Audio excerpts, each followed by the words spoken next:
وننزل من القرآن ما هو شفاء ورحمة للمؤمنين. حميم. تنزيل الكتاب من الله العزيز العليم، غافر الذنب وقابل التوب شديد العقاب ذي الطول، لا إله إلا هو إليه المصير. ما يجادل في آيات الله إلا الذين كفروا، فلا يغررك تقلبهم في البلاد. كذبت قبلهم قوم نوح والأحزاب من بعدهم، وهمت كل أمة برسولهم ليأخذوه، وجادلوا بالباطل ليدحضوا به الحق فأخذتهم، فكيف كان عقاب. وكذلك حقت كلمة ربك على الذين كفروا أنهم أصحاب النار، الذين يحملون العرش ومن حوله يسبحون بحمد ربهم ويؤمنون به ويستغفرون للذين آمنوا ربنا وسعت كل شيء رحمة وعلما فاغفر للذين تابوا واتبعوا سبيلك وقهم عذاب الجحيم. ربنا وأدخلهم جنات عدن التي وعدتهم ومن صلح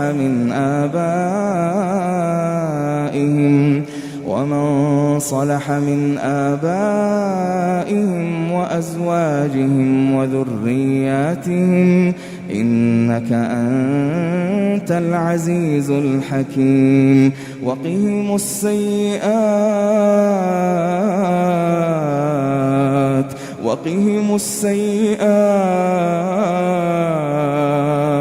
ومن تق السيئات يومئذ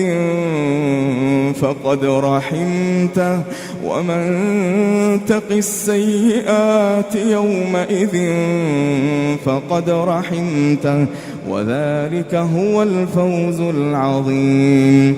إن الذين كفروا ينادون لمقت الله أكبر من مقتكم أنفسكم إذ تدعون إلى الإيمان فتكفرون. قالوا ربنا أمتنا اثنتين وأحييتنا اثنتين فاعترفنا بذنوبنا فهل إلى خروج من سبيل. ذلكم بأنه إذا دعي الله وحده كفرتم وإن يشرك به تؤمنوا فالحكم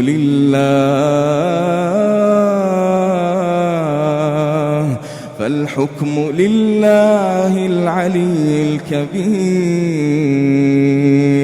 هو الذي يريكم آياته وينزل لكم من السماء رزقا وما يتذكر إلا من ينيب. فادعوا الله مخلصين له الدين ولو كره الكافرون. رفيع الدرجات ذو العرش يلقي الروح من أمره على من يشاء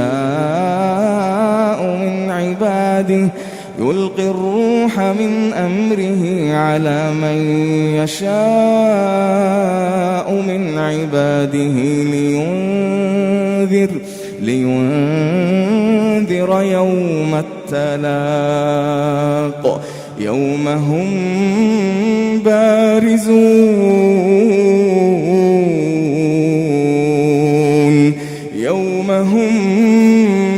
بارزون لا يخفى على الله منهم شيء لا يخفى على الله منهم شيء لمن الملك اليوم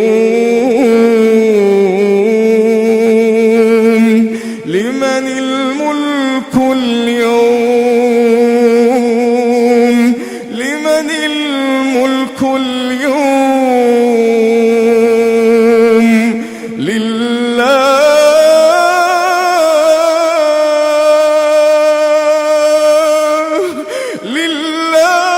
الواحد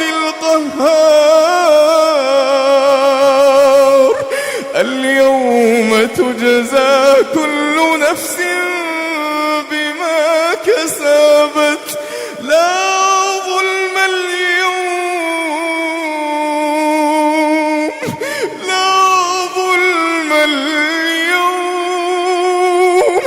لا ظلم اليوم إن الله سريع الحساب وأنذرهم يوم الآزفة إذ القلوب لدى الحناجر كاظمين إذ القلوب لدى الحناجر كاظمين ما للظالمين من حميم ما للظالمين من حميم ما للظالمين من حميم ولا شفيع يطاع يعلم خائنة الأعين وما تخفي الصدور يعلم خائنة الأعين وما تخفي الصدور يعلم خائنة الأعين وما تخفي الصدور والله يقضي بالحق والذين يدعون من دونه لا يقضون بشيء إن الله هو السميع البصير أولم يسيروا في الأرض فينظروا كيف كان عاقبة الذين من قبلهم كانوا هم أشد منهم قوة وآثارا في الأرض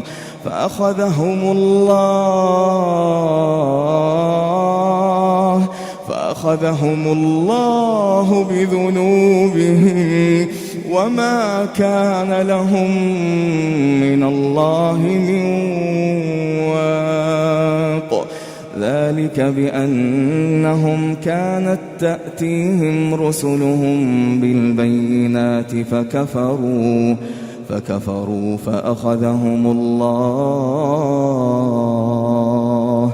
إنه قوي شديد العقاب ولقد أرسلنا موسى بآياتنا وسلطان مبين إلى فرعون وهامان وقارون فقالوا ساحر كذاب فلما جاءهم بالحق من عندنا قالوا اقتلوا أبناء الذين آمنوا معه واستحيوا نساءهم وما كيد الكافرين إلا في ضلال وقال فرعون ذروني أقتل موسى وليدع ربه إني أخاف أن يبدل دينكم أو أن يظهر في الأرض الفساد وقال موسى إني عذت بربي وربكم من كل متكبر لا يؤمن بيوم الحساب. وقال رجل مؤمن من آل فرعون يكتم إيمانه أتقتلون رجلا أن يقول ربي الله وقد جاءكم بالبينات من ربكم وإن يك كاذبا فعليه كذبه وإن يك صادقا يصبكم بعض الذي يعدكم إن الله لا يهدي من هو مسرف كذاب. يا قوم لكم الملك اليوم ظاهرين في الأرض فمن ينصرنا من بأس الله إن جاءنا. قال فرعون ما أريكم إلا ما أرى وما أهديكم إلا سبيل الرشاد. وقال الذي آمن يا قوم إني أخاف عليكم مثل يوم الأحزاب مثل دأب قوم نوح وعاد وثمود والذين من بعدهم وما الله يريد ظلما للعباد.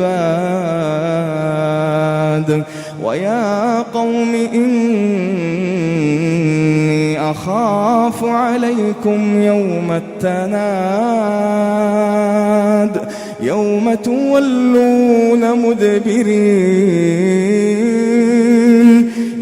تولون مدبرين ما لكم من الله من عاصم ومن يضلل الله فما له من هاد. ولقد جاءكم يوسف من قبل بالبينات فما زلتم في شك مما جاءكم به حتى إذا هلك قلتم لن يبعث الله من بعده رسولا. كذلك يضل الله من هو مسرف مرتاب. الذين يجادلون في آيات الله بغير سلطان أتاهم كبر مقتا عند الله وعند الذين آمنوا. كذلك يطبع الله على كل قلب متكبر جبار. وقال فرعون يا هامان ابن لي صرحا لعلي أبلغ الأسباب السماوات فأطلع إلى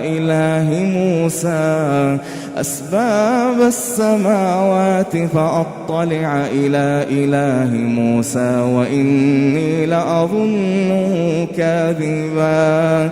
وكذلك زين لفرعون سوء عمله وصد عن السبيل وما كيد فرعون إلا في تباب. وقال الذي آمن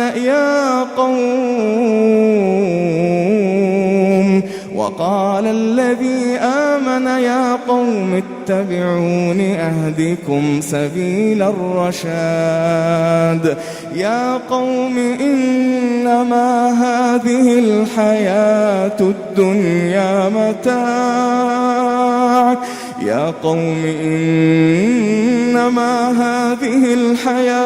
الدنيا متاع وإن الآخرة هي دار القرار. من عمل سيئة فلا يجزى إلا مثلها ومن عمل صالحا من ذكر أو أنثى وهو مؤمن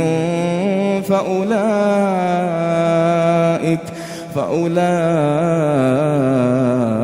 يدخلون الجنة يرزقون فيها بغير حساب.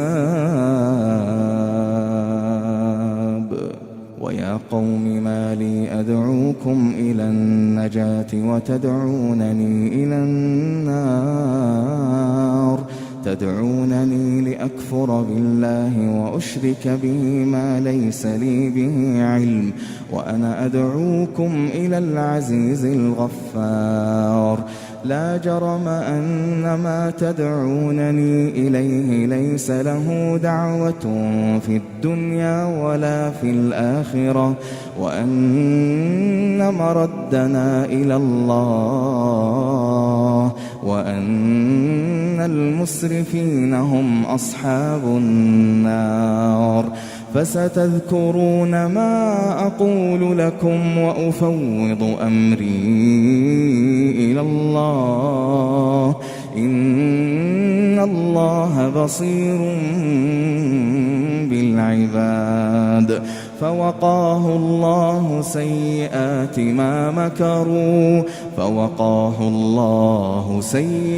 ما مكروا وحاق بآل فرعون سوء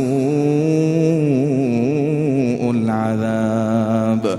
النار يعرضون عليها غدوا وعشيا ويوم تقوم الساعة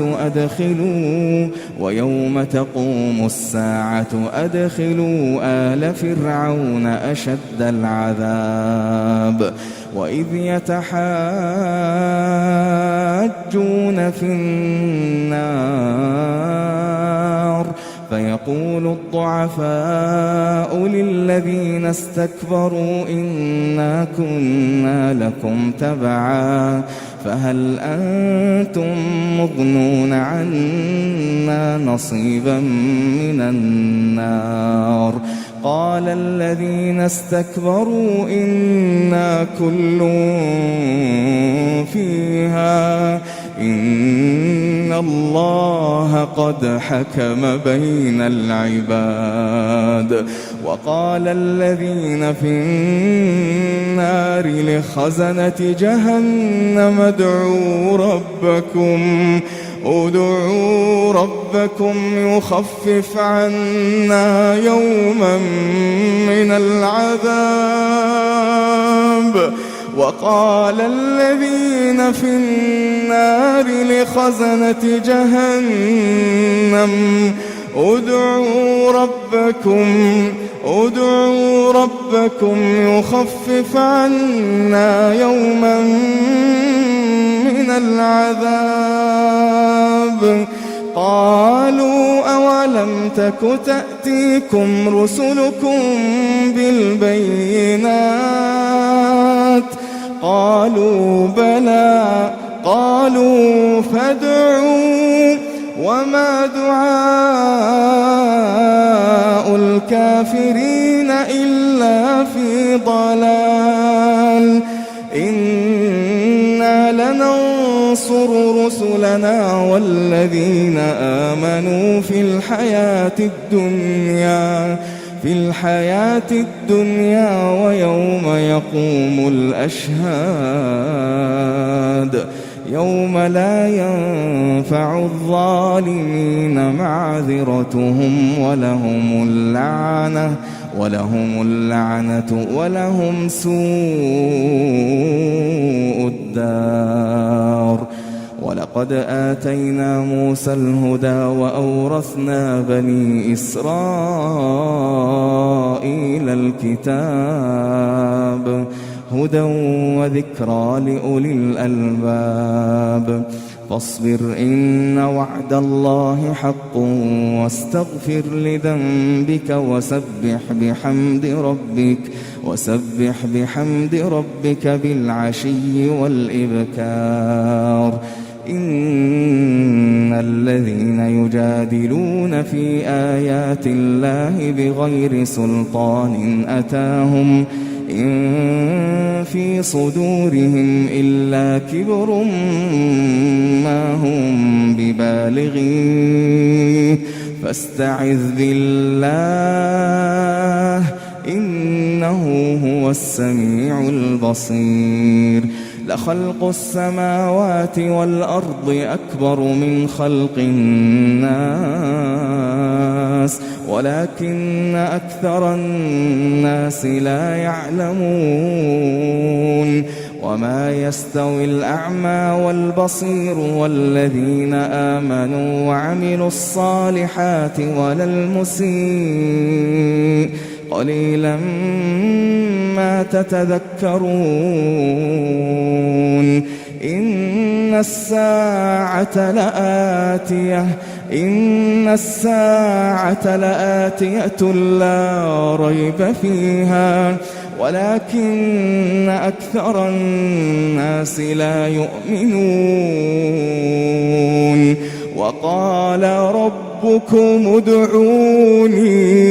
وقال ربكم ادعوني أستجب لكم إن الذين يستكبرون عن عبادتي سيدخلون جهنم داخرين الله الذي جعل لكم الليل لتسكنوا فيه والنهار مبصرا إن الله لذو فضل على الناس ولكن أكثر الناس لا يشكرون ذلكم الله ربكم خالق كل شيء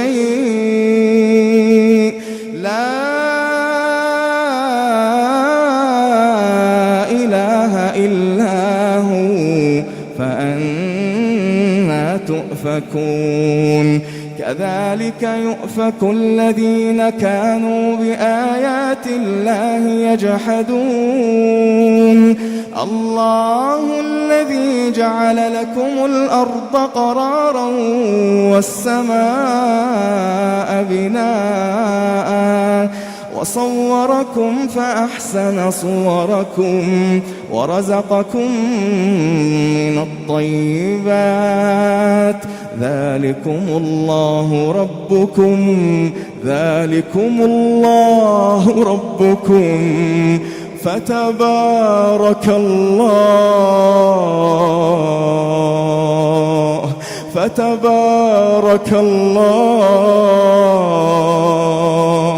فتبارك الله رب العالمين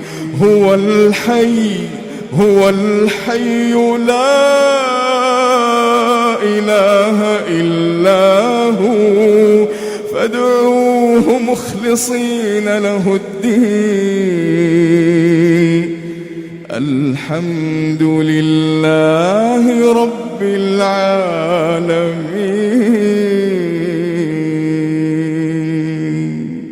قل إني نهيت أن أعبد الذين تدعون من دون الله لما جاءني البينات من ربي وأمرت أن أسلم لرب العالمين هو الذي خلقكم من تراب ثم من نطفة ثم من علقة ثم يخرجكم طفلا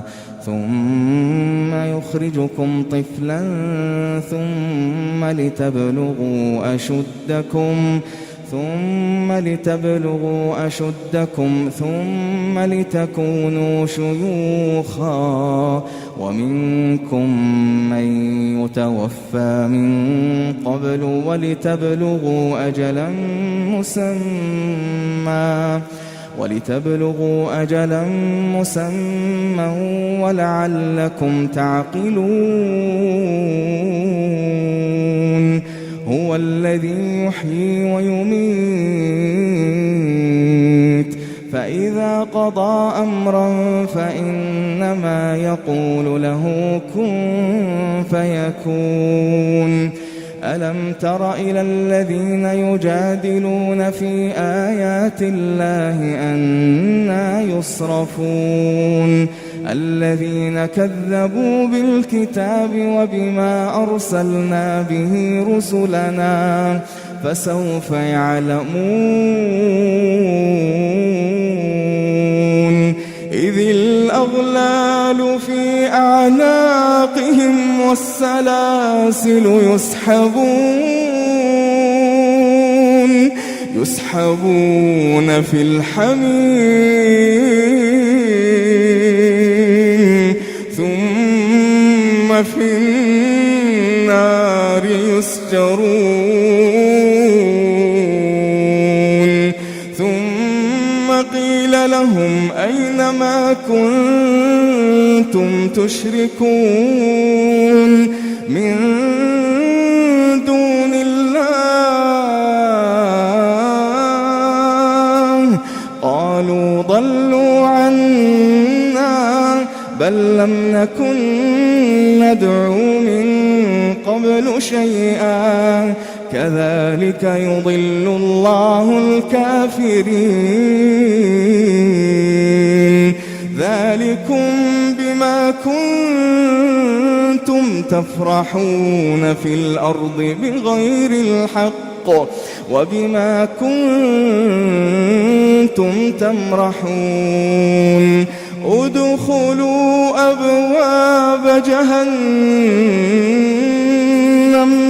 ادخلوا أبواب جهنم خالدين فيها فبئس مثوى المتكبرين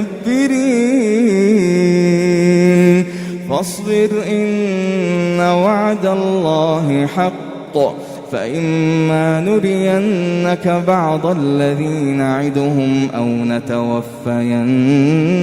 فإلينا يرجعون ولقد أرسلنا رسلا من قبلك منهم من قصصنا عليك ومنهم من لم نقصص عليك وما كان لرسول أن يأتي بآية إلا بإذن الله فإذا جاء أمر الله قضي بالحق وخسر هنالك المبطلون الله الذي جعل لكم الأنعام لتركبوا منها ومنها تأكلون ولكم فيها منافع ولتبلغوا عليها حاجة في صدوركم وعليها وعلى الفلك تحملون ويريكم آياته فأي آيات الله تنكرون ويريكم آياته فأي آيات الله تنكرون أفلم يسيروا في الأرض فينظروا كيف كان عاقبة الذين من قبلهم كانوا أكثر منهم وأشد قوة وآثارا في الأرض فما أغنى عنهم ما كانوا يكسبون فلما جاءتهم رسلهم بالبينات فرحوا بما عندهم من العلم وحاق بهم ما كانوا به يستهزئون فلما رأوا بأسنا قالوا آمنا بالله وكفرنا بما كنا به مشركين فلم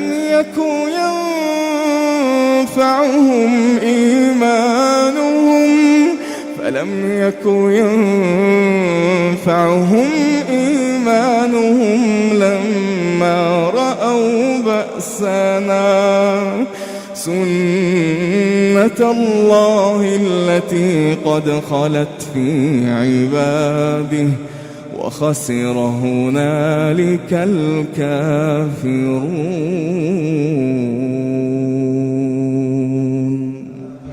اللهم اجعلنا ممن أدرك الشهر فحاز على عظيم الثواب وجزيل الأجر.